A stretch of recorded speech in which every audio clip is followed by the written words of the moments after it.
You can now buy PvP ready CHIENTAs in Loomian Legacy. In the most recent bug fixes update, we also added a crownless CHIENTA to the PvP shop for 50 battle tokens. If you buy one of these CHIENTAs, it'll come with maxed out UPs, 500 unallocated TPs that you can organize and reorganize as you please.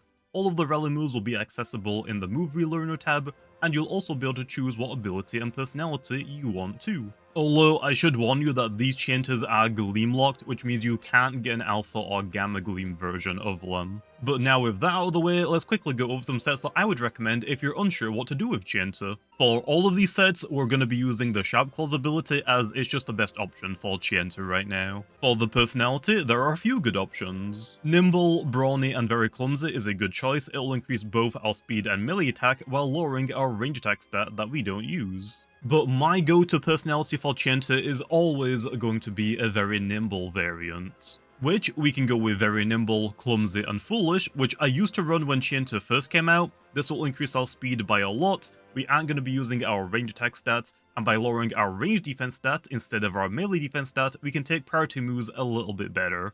But I think overall, the best personality to use right now would be Very Nimble, Clumsy, and Tender. This will increase our speed by a lot, we aren't going to be using our range attack stat, and by lowering our melee defense stat, we can avoid giving Protagon a range attack stat increase.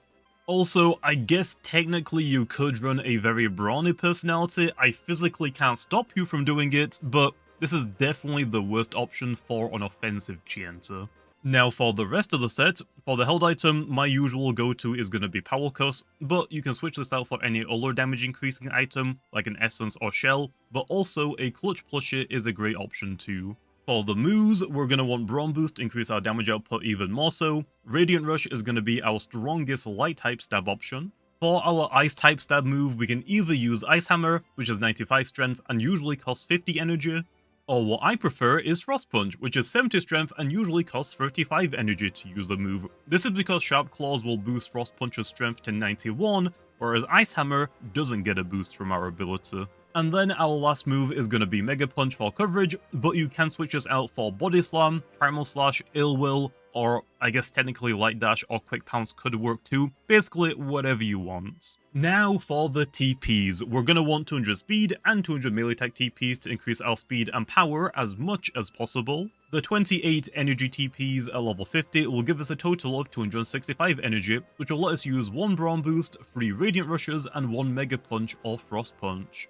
And now for the slight differences between the sets. If we're running Nimble, Brawny, and Clumsy, or Very Nimble, Clumsy, and Foolish, we can put the rest of the TPs into health as leftovers. But if we're running the Very Nimble, Clumsy, and Tender personality, we're going to want to put 56 TPs into range defense, just to barely creep our melee defense stats. This is mostly for Protagon, so it'll get a melee attack stat increase rather than a ranged one, because Protagon is very scary, especially since the specialty goggles item came out. And then the 16 health TPs are leftovers. Those are the only sets that I would really recommend right now, but if you have any other suggestions, make sure to leave a comment so people can find them.